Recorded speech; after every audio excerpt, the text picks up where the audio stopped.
अस्सलामुअलैकुम दोस्तों, आप तमाम हजरात का हमारे YouTube channel Zia Urdu technical पर इस्तकबाल है। आज मैं फिर हाज़िर हुआ हूँ इन पेज के 10वें सबक के साथ। वीडियो शुरू करते हैं। हमारा सबक चल रहा था एडिट मेनू के तहत रेफरेंस के तहत आने वाले जो 5 ये नाम दिखाई दे रहे हैं: application, document, typographic, story editor और कीबोर्ड प्रीफरेंस। उसमें से सबसे पहले वाले ऑप्शन एप्लीकेशन पर हमारा सबक है। एप्लीकेशन प्रीफरेंस पर हम पहुंच चुके हैं और यहाँ पर सबसे पहले जो आता है एप्लीकेशन टाइप का, यहाँ पर लेफ़्ट टू राइट और राइट टू लेफ़्ट है। तो लेफ़्ट टू राइट ही से हमारा पेज ओपन होता है डिफ़ॉल्ट तरीके पर।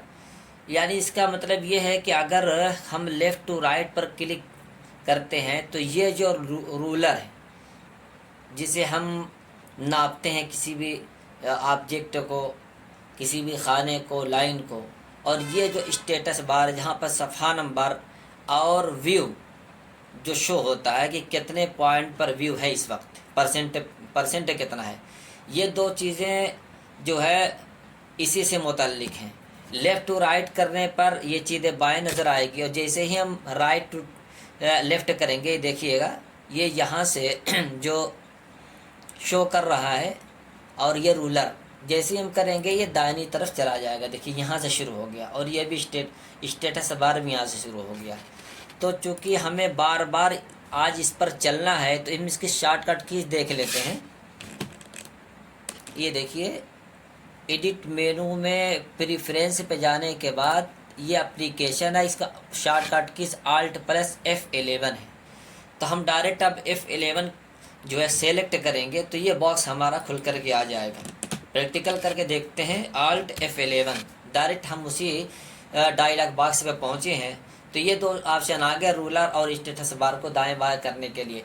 एरो की मूवमेंट यानी कि किसी भी ऑब्जेक्ट को अगर हम एरो की के मदद से इधर उधर खिसकाते हैं तो वो बॉक्स से हरकत करता है। तो वो बॉक्स कितनी दूरी पर जा कर के रुके, एक मरतबा एरो की दाबने से यहाँ से सिलेक्ट करते हैं।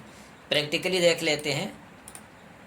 हमने एक बॉक्स यहाँ से जो है ये ड्रॉ किया, उसके बाद F11 बटन दाबा और Alt+F11 और यहाँ से देखा कि अभी देखते हैं कि देखिए ये थोड़ा थोड़ा खिसक रहा है, थोड़ा थोड़ा। लेकिन जैसे ही हम इसके अंदर कोई और गिनती देते हैं, मिसाल के तौर पर 0.1 कर देते हैं, तो अभी देखिए इसके खिसकने की जो है मिक़दार ज़्यादा हो जाएगी, ये ज़्यादा होगी। इसी तरीके से हम जो है अगर आधा पॉइंट देना, आधा इंच देना चाहें तो आधा इंच के ज़रिए दे, अब आधा इंच जो है खिसक रहा है। कभी कभी हमें अपनी जगह पर पहुंचाने के लिए जल्दी थोड़ा सा काम करना होता है और बॉक्स बहुत धीमे धीमे खिसक के जाता है, तो एक गुना जहनी और टेंशन का सबब बनता है। तो यहाँ से उस ऑप्शन को हम हल कर सकते हैं। तो यहाँ पर जितना था पहले हम उतना ही जो है दे देते हैं ताकि फिर इसके जो सेटिंग है, डिफ़ॉल्ट सेटिंग, वो ख़त्म ना होने पाए। उसी तरीके से यहाँ पर एरो के मदद से ऑब्जेक्ट को जो खिसकाया जाता है एक सूरत कंट्रोल के ज़रिए से, तो कंट्रोल के ज़रिए से कंट्रोल प्लस एरो की के ज़रिए से थोड़ा सा कम खिसकता है डायरेक्ट एरो की के मदद से। तो जैसे ये पॉइंट है हमारा, उसको करके देख लेते हैं। आधा इंच या 1 पॉइंट हमने दिया था और कंट्रोल के ज़रिए देखिए खिसकाने पर ये खिसकता है और डायरेक्ट हम अगर कंट्रोल हटा करके करें तो देखिए ये चूँकि उसमें खाने में हमने पॉइंट कम डाल दिया है, कम डालने की वजह से ऐसा हो रहा है। उसको प्रैक्टिकली जितना यहाँ पर है उतना ही अगर हम यहाँ पर भी डालें 0.1, अब देखते हैं। ये देखिए ये डायरेक्ट एरो की मदद से है और ये जो एरो की कंट्रोल प्लस एरो की के ज़रिए से, तो इसमें थोड़ा सा फ़र्क हो जाता है। तो इसी फ़र्क को बताने के लिए या उस पर अमल करने के लिए ये खाना, ये बॉक्स बनाया गया है। और उसके बाद जो है नीचे पर 17 पॉइंट लिखा हुआ है। यानी कि जब हम टेक्स्ट को कोई लिखते हैं तो 100% व्यू करने के सूरत में जितने पॉइंट पर हम लिख रहे हैं अगर उतना ही पॉइंट यहाँ भी दिया जाए तो 100% व्यू की सूरत में हमारा मैटर काली लकीर नज़र आएगा। जितना भी पॉइंट हम इस खाने में देंगे उससे 1 पॉइंट या ज़्यादा पॉइंट अगर देंगे तब भी 100% व्यू पर हमारा मैटर नज़र आएगा। अगर जितना नंबर हमने दिया इस खाने में उससे कम पॉइंट अब हम लिख रहे हैं तब भी हमारा जो मैटर नज़र नहीं आएगा 100% होने की सूरत में। मिसाल के तौर पर हम देख लेते हैं, मैटर हमारे पास मौजूद है और ये हमारा 18 पॉइंट पर है, हम इसको 17 पॉइंट पर कर लेते हैं और Alt+F11 की मदद से फिर इसी बॉक्स पर पहुंचते हैं और यहाँ भी 17 ही है, वहाँ भी 17, यहाँ भी 17। हम जैसे ही यहाँ हमारा रूलर चूँकि दाएं तरफ है, हम इसको बाएं तरफ कर लेते हैं ताकि हमारा जो है, ये देखिए जैसे ही हम 100 पॉइंट करेंगे तो चूँकि हमने उस बॉक्स में 17 पॉइंट दिया है और 17 पॉइंट हम लिख भी रहे हैं, तो यहाँ पर देखिए हमारा जो मैटर है वो काली लकीर बनकर नज़र आ रहा है। अब अगर हम इससे बड़ा करेंगे तभी नज़र आएगा। तो उस खाने में जितना भी पॉइंट हम दें उससे ज़्यादा ही पॉइंट पर हमें लिखना होता है ताकि जो 100% होने की सूरत में वो नज़र आए। तो आमतौर से यहाँ पर 7 पॉइंट हुआ करता है और 7 पॉइंट या 8 पॉइंट पर आदमी कम लिखता है, इस वजह से जब 100% करते हैं तो वो नज़र आ जाता है। उसके बाद का जो खाना हमारा है वो पिक्चर का है। ये देखिए, ये चेक बॉक्स पर ये जो पिक्चर है अगर हम यहाँ निशान लगा दें तो पिक्चर बॉक्स में जो भी पिक्चर आएगा वो तस्वीर नज़र नहीं आएगी बल्कि उसका हवाला नज़र आएगा। इसको एक मर्रा देख लेते हैं। यहाँ पर हमने एक ड्रा किया है कि उसको डबल क्लिक किया। डबल क्लिक करने के बाद जहाँ पर हमारा इमेज हमारी मौजूद है वहाँ पर हम चलते हैं। डायरेक्ट देखिए यहाँ पर एक इमेज हमारे पास और यहाँ पर देखिए इमेज हमारी आ गई। फिर उसके बाद हम उसी बॉक्स पे चलते हैं Alt+F11 की मदद से और यहाँ पर टिक कर देते हैं। देखिए जैसे ही हम टिक करेंगे ये इमेज ख़त्म हो जाएगी, उसका हवाला हो जाएगा कि इमेज फ़ाइल है और किस फ़ोल्डर के अंदर ये मौजूद है, उस फोल्डर का नाम क्या है वगैरह, इस फोल्डर का इस इमेज का नाम क्या है यहाँ पर इस वक्त। कभी भी अगर ऐसी दिक्कत सामने आए कि इमेज लाने के बाद इमेज नज़र ना आए, उसका हवाला नज़र आए, तो डायरेक्ट हम Alt+F11 की मदद से चलेंगे और यहाँ पर जो टिक का निशान है वो ख़त्म कर देंगे, फ़ौरन इमेज वो नज़र आ जाएगी। तो इसको हम ख़त्म करते हैं। इसको इतने समझाने के लिए इसको ड्रा किया गया था। ख़त्म करने के बाद फिर हम चलते हैं उसी बॉक्स के ऊपर। अब यहाँ पर देखिए ये माउस जो है, माउस की जो राइट की है उसका 2 ऑप्शन होता है। एक तो ये कि हम जूम आउट जूम इन करें और एक ये कि उससे कुछ ऑप्शन खुल करके आते हैं, पैराग्राफ है, फ़ॉन्ट है वगैरह वगैरह, देख लेते हैं। फ्लोटिंग मेनू के नाम से आता है। जैसे ही हम इस राइट क्लिक करेंगे तो देखिए यहाँ पर हमारा जो है कुछ ऑप्शन खुल के आ गया है। जूम है, सेलेक्ट ऑल है, ये देखिए। अब हम कर्सर की मदद से देखिए एरो की मदद से सिर्फ 2 ऑप्शन आता है, लेकिन जब हैंड राइटिंग टूल आएगा तो हैंड राइटिंग टूल की मदद से कई एक ऑप्शन हुआ करते हैं। जूम, इंपोर्ट है, सिलेक्ट ऑल है, कैरेक्टर है, पैराग्राफ है, इसी तरीके से आगे टेबल का ऑप्शन आता है। लेकिन अगर हम जूम वाले ऑप्शन को क्लिक करेंगे, उसमें चेक करेंगे, चुनेंगे, तो फिर उस सूरत में ये देखिए ये पेज हमारा जो है राइट क्लिक करने से छोटा बड़ा होगा।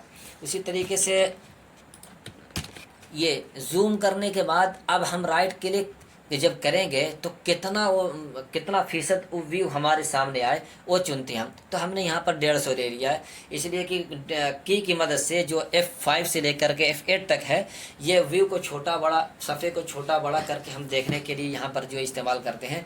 और लेकिन 150 का ऑप्शन कहीं नहीं आता है, 200 है, 100 है, उसके बाद फिर 50 है, इसी तरीके से और 17.5 पॉइंट है। लेकिन 150 वाले को हमने यहाँ पर जो है सिलेक्ट किया है ताकि 150 पॉइंट पर हमारा सफ़ा हमें नज़र आए। तो उस चीज़ को यहाँ पर वाज़े करने के लिए नंबर डालते हैं। आगे जो है ये मार्जिंग है, ये जो सफ़े के किनारे ये जो मार्जिंग नज़र आ रही है, इस मार्जिन का कलर चेंज करने के लिए यहाँ पर अगर हम कुछ भी कलर देखिए लेते हैं, लाल ले लेते हैं और ओके करते हैं। ओके करने के बाद देखिए जैसे यहाँ पर लाल आ गया, थोड़ा सा देखने में दिक्कत हो रही है, थोड़ा और दूसरा कलर लेते हैं। तो दूसरा कलर लेते हैं, थोड़ा सा लाइट कलर लेते हैं, ये यहाँ पर है देखिए जैसे हमने किया यह। लेकिन चूँकि इस पर टेक्स्ट बॉक्स पड़ा हुआ है, डबल क्लिक करने की मदद से जैसे ही हम अनलॉक करके इसको हटाते हैं तो ये देखिए ये हमारा जो हाशिया लाइन है, हाशिया लाइन चेंज होता है। तो फिर डबल क्लिक की मदद से इसको लॉक कर देते हैं और अगले ऑप्शन की तरफ चलते हैं। ये यूज़र यूज़र के मदद से जो है ये गाइडलाइन के कलर रंग को हम जो है चेंज कर सकते हैं। जैसे कि हमने गाइडलाइन यहाँ पर लिया, ये नीली नज़र आ रही है, और उसके बाद जैसे ही हम यहाँ से चुनेंगे दूसरे कलर को तो ये दूसरे कलर से चेंज हो जाएगी, जैसे गाइडलाइन है। फिर उसके बाद उसी ऑप्शन पे चलते हैं, नीचे ये कॉलम, कॉलम के कलर को चेंज करने के लिए है इसका। जब कोई नया सफ़ा हम खोलेंगे और वहाँ पर हम जो है कॉलम चुनेंगे तो देखिए यहाँ पर जैसे ही हमने क्लिक किया, ये देखिए ये कॉलम का जो है कलर चेंज हो गया। अब यहाँ से अगर हम दूसरा कलर लेते हैं तो देखिए साफ उसका जो है लाल से अभी कैसे हो जाएगा, ये देखिए नीला हो गया।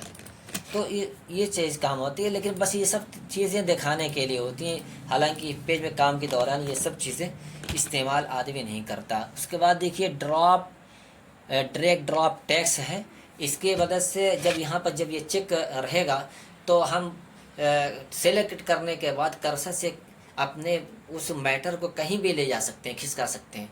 मिसाल के तौर पर देख लेते हैं जल्दी से, वीडियो थोड़ा सा लंबी हो रही है लेकिन बातें पूरी करना भी ज़रूरी है। ये जैसे ही हम नीचे लेके आएंगे देखिए नीचे आ जाएगी इबारत, लेकिन अगर हम यहाँ से ख़त्म कर दें तो फिर अब इसको हम माउस के ज़रिए से नहीं उठा सकते। देखिए नहीं उठा सकते, तो कर्सर ही नहीं बदल पाएगा माउस की शक्ल में। और उसके बाद जैसे ही हम यहाँ पर करेंगे और यहाँ पर जैसे ही करेंगे देखिए फिर हम उसको अपनी जगह पर वापस ला सकते हैं।